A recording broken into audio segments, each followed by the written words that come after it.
പഞ്ചയജ്ഞാന കുർവാണോ നൂനം ദുർഗതിമാപ്നുയാത് യജ്ഞാവശിഷ്ട ഭോക്താരഃ സ്പൃശ്യന്തെ നഹി പാപ്മഭിഃ. പഞ്ചയജ്ഞാന കുർവാണഃ പഞ്ചയജ്ഞാഃ 5 യജ്ഞങ്ങൾ അകുർവാണഃ ചെയ്യാത്തവൻ, 5 തരം യജ്ഞങ്ങളെയും ചെയ്യാത്തവൻ. ഈ എല്ലാ യജ്ഞങ്ങൾക്കും വേറെയും പേരുകളുണ്ട് എന്ന് നിങ്ങൾ മനസ്സിലാക്കണം. ബ്രഹ്മയജ്ഞത്തിന് വേദയജ്ഞമെന്നും ഋഷിയജ്ഞമെന്നും പേരുകളുണ്ട്. അതുപോലെ മനുഷ്യയജ്ഞത്തിന് നൃയജ്ഞമെന്നും അതിഥിയജ്ഞമെന്നും പേരുകളുണ്ട്. അപ്പോൾ തെറ്റിദ്ധരിക്കാൻ പാടില്ല, പലരും പല രീതിയിൽ പറയുമ്പോൾ.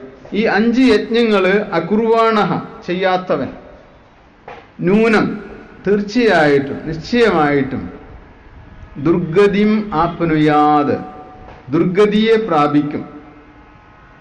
ഹി എന്തുകൊണ്ടെന്നാൽ യജ്ഞാവശിഷ്ട ഭോക്താരഃ യാഗ അവശിഷ്ടത്തെ ഭക്ഷിക്കുന്നവർ പാപ്മഭിഹി പാപങ്ങളാൽ നസ്പൃശ്യന്തേ സ്പർശിക്കപ്പെടുന്നില്ല.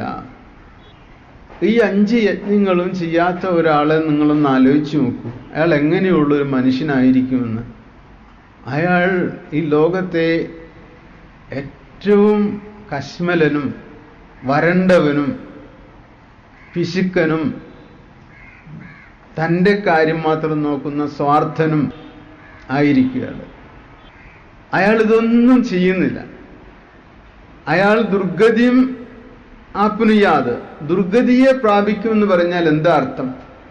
അയാൾ അജ്ഞാനത്തിൽ കിടന്നിട്ട് പുഴുവിനെ പോലെ, ഒരു പുഴു എങ്ങനെയാണോ ചെളിയിൽ കിടന്ന് അതിൽ തന്നെ ജീവിക്കുന്നത്, അതുപോലെ ഇയാളും ഇയാളുടെ കർമ്മവും സ്വാർത്ഥതയും അതിൽ നിന്ന് കിട്ടുന്നത് തനിക്ക് മാത്രമായും ഒക്കെ എടുത്ത് ജീവിക്കുന്ന അയാൾ ദുർഗതിയെ പ്രാപിക്കുമെന്ന് പറഞ്ഞാൽ മോക്ഷത്തെ പ്രാപിക്കുകയില്ല, പുണ്യത്തെ ആർജിക്കുകയില്ല, ശാന്തിയും സുഖവും അദ്ദേഹത്തിൻ്റെ വരും കാലങ്ങളിലും വരും ജന്മങ്ങളിലും ഉണ്ടായിരിക്കുകയില്ല.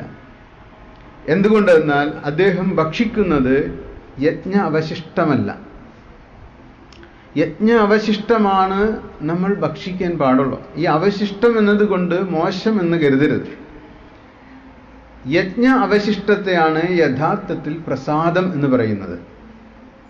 പ്രസാദം എന്നത് നാം ഈശ്വരന് കൊടുത്തിട്ട് അതിനുശേഷം വരുന്നത് എന്തോ അതാണ് പ്രസാദം. നാം ഈശ്വരന് കൊടുക്കാതെ തിന്നുന്നത് മാലിന്യമാണ്, പ്രസാദമല്ല. അതുകൊണ്ടാണ് എപ്പോഴും പറയുന്നത്, നമ്മൾ ഭക്ഷണമൊക്കെ കഴിക്കുമ്പോൾ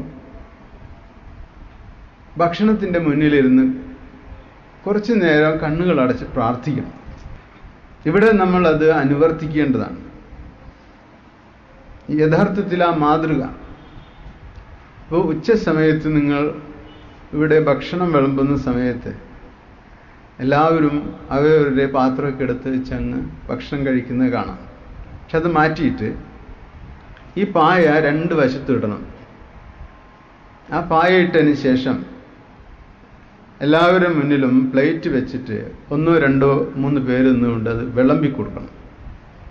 വിളമ്പി കൊടുത്തിട്ട് അപ്പോൾ കഴിക്കരുത്, എടുത്തിട്ട് ഒടുന്നതിനെ കഴിക്കാൻ പാടില്ല. ഭക്ഷണം കിട്ടുന്നത് വാരി തിന്നുന്നത് ഒരിക്കലും ഉചിതമായ ഒരു ശീലമല്ല. എല്ലാവരും വെയിറ്റ് ചെയ്യണം. ഒരാൾ വേറൊരാൾക്ക് വേണ്ടി കാത്തുക്കണം. അവസാനത്തെ ആൾക്ക് വിളമ്പിയതിന് ശേഷം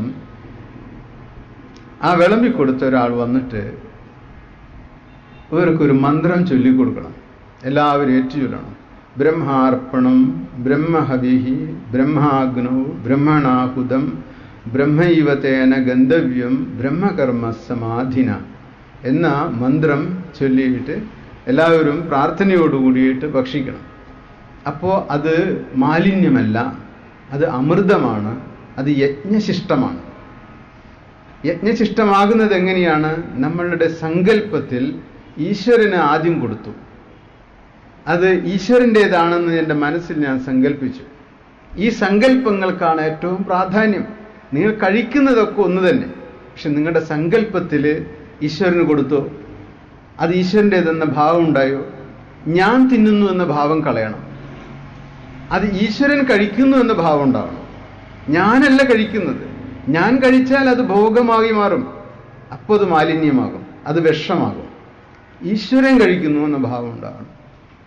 അപ്പോൾ ഈശ്വരൻ്റെ അന്നം ഈശ്വരൻ തന്നെ ഈശ്വരന് കൊടുത്ത് കഴിക്കുന്നു. അപ്പോൾ അതെന്താ? അത് അമൃതമായിട്ട് മാറി, അത് ഔഷധമാണത്. ഇപ്പം നമ്മൾ കഴിക്കുന്ന അന്നം ഔഷധമായിട്ട് മാറും. എന്തുകൊണ്ടാണ് നമ്മൾ കുറേ കാലം ഭക്ഷണം കഴിക്കും തോറും നമ്മൾ ഈ വിഷം തിന്നുകൊണ്ടിരിക്കുക? ഏത് വിഷം? അഹങ്കാരമാകുന്ന വിഷം. യജ്ഞശിഷ്ടത്തിന് പകരം മാലിന്യം ഈശ്വരന് കൊടുക്കാതെ കള്ളൻ്റെ കർമ്മത്തിലൂടെ നമ്മൾ കഴിക്കുന്നു, കൊടുക്കാതെ കഴിക്കുന്നു.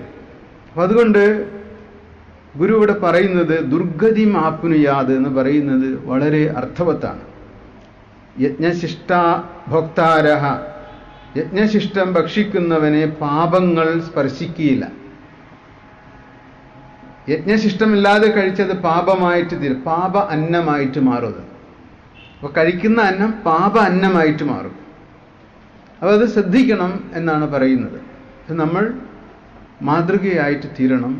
വീട്ടിൽ 5 പേര് 6 പേരുണ്ടെങ്കിൽ മേശയുടെ അടുത്ത് എല്ലാവരും ഇരുന്നിട്ട് അമ്മയോ അച്ഛനോ മകളോ മകനോ ആരെങ്കിലും ഒരാൾ എല്ലാവർക്കും വിളമ്പി കൊടുത്തതിന് ശേഷം ഒരുമിച്ച് പ്രാർത്ഥിച്ചിട്ട് ഭക്ഷണം കഴിച്ചു നോക്കൂ. ആ വീട്ടിൽ എത്ര സന്തോഷവും ഐശ്വര്യം ഉണ്ടാവും, ആ വീട്ടിൽ എത്ര ഐക്യം ഉണ്ടാവും, ആ വീട്ടിൽ അദൃശ്യമായൊരു ശക്തി അവരെയൊക്കെ അനുഗ്രഹിച്ചുകൊണ്ട് നിൽക്കുന്നുണ്ടായിരിക്കും.